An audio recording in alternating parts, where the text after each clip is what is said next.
This is the next simulation in our lesson, learning the alphabet letters of Hausa language in Mas Palma Artificial Intelligence Smart Center Hong. As I told you, my names are Helia Jacob Mas Palma. Today we are dealing with alphabet letters da.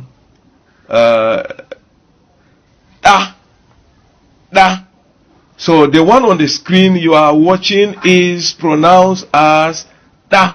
You see we have two D applied alphabet letters in Hausa dialect.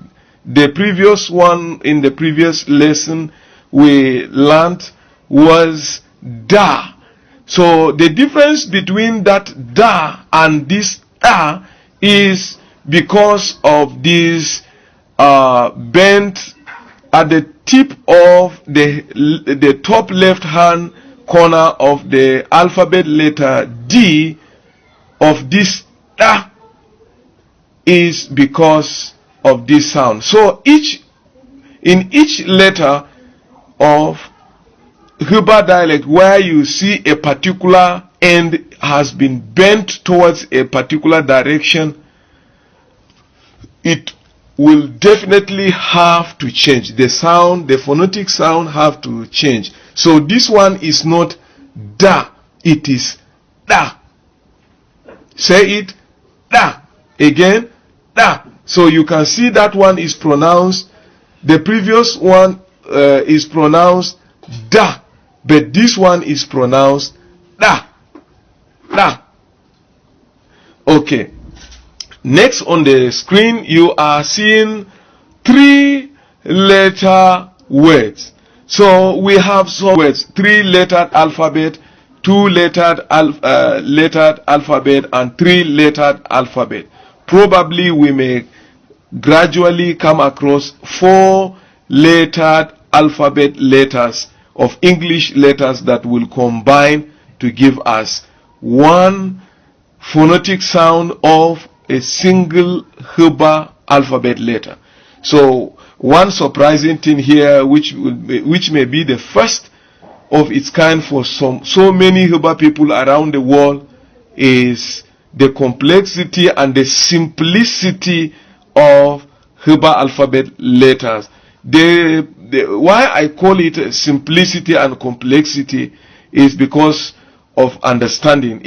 Once you understand the logic behind these alphabet letters according to our mother tongue as nature have given us, it will be as much as easier than English alphabet letter words which you have mastered.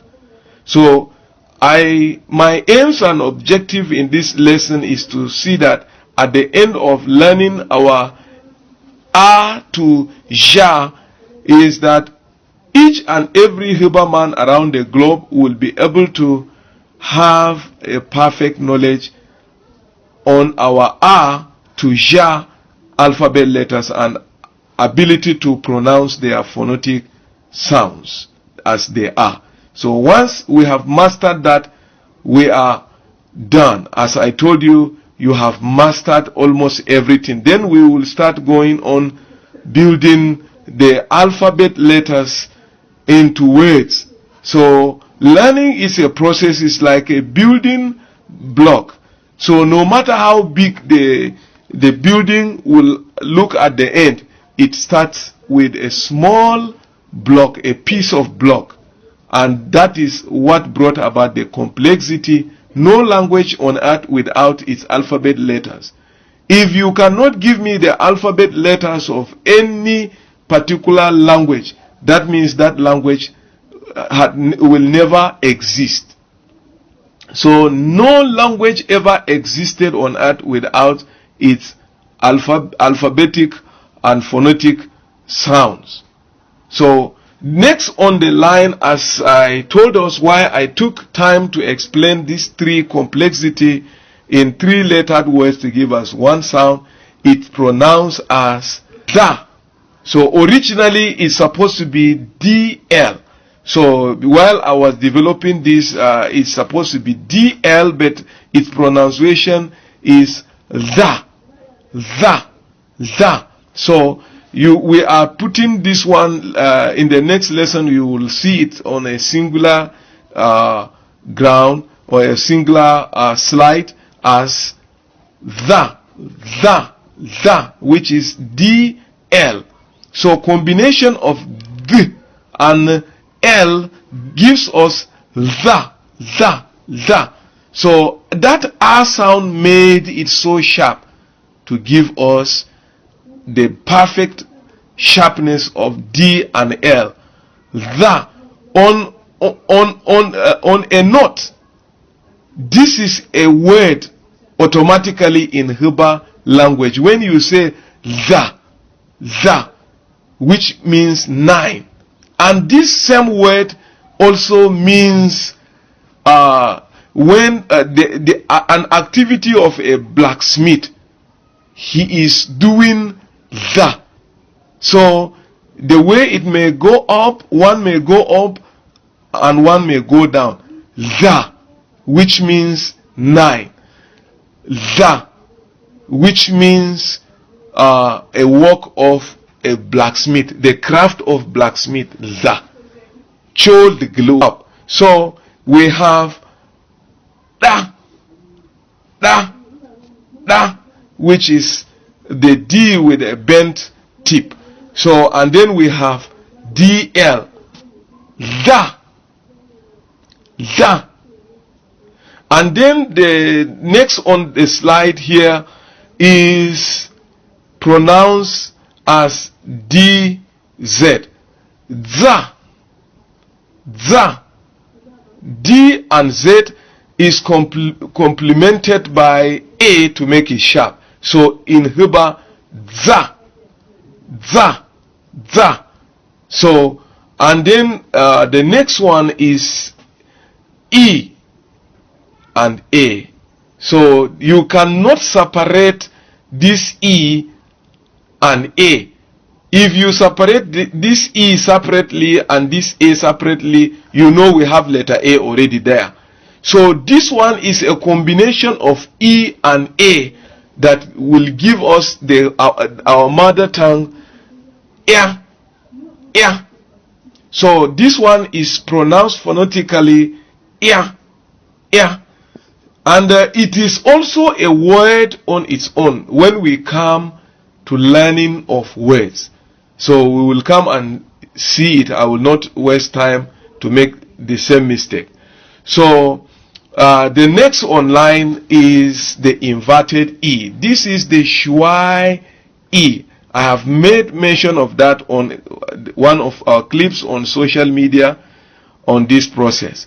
The Shuai E, which is Shuai E, that means this word Shua is spelled S-C-H then W-A. Shua, just like school without the 2 O's and then the L. So then we add W-A. So Shua E, maybe it's a particular dialect on planet who were used to it. I will make research on that to find out about Shua E. So that this E is pronounced as it is pronounced as say it and this is the correct application as in spelling of Hba. I try to call on our attention when we newly received the chiefdom on the publications we wanted to bring up, and some people confronted me.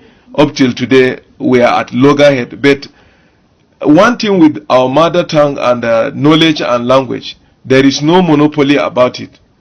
And the alphabet letters, it is what you pronounce will give you the letters and the alphabet letters and the phonetic sound.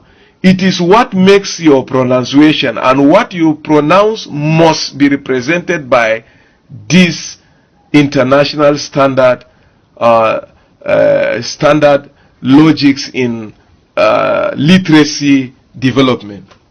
In whichever language, even if you are crying, that crying can be written using the sound of your cry. So this one is sound. So if we say you can hear this is the correct one that's supposed to have been used. And then some people said it is the u. So that one is under a debate. So as time goes on, we will choose and finalize. But presently there is a confusion, complexity. Some people are writing even Huba with HO with 2 dots on it. That one is a German root. When you trace that one is to the German root. So those that are linguists and specialists in phonetics can help us out. But don't just claim book knowledge without application, because Huba people, everybody would like to claim Tuno. I am not Mr. Tuno. I am trying to do my best. So you can call on my attention where I am wrong. There are professionals, there are offices that are legally can do that. But to become a teacher of what you know is, I think, is not something that we call on for query or any legal attraction, except if I violate and then go outside the context. So thank you very much. If we are truly aiming at learning and developing ourselves, we should not condemn anybody making an effort. Rather, call him to order and then show him this is it. Since you can present, you are a good presenter. Okay, present it this way, present it this way. This one, correct it. I will appreciate anybody who will call me on phone or send me a message on any other correction that is supposed to be done. Maybe you are a professional, it's your field, you are more than me in that. I will welcome it. I'm not saying I'm the final authority. I'm not. Bosha Mahuba Usakuma. Thank you.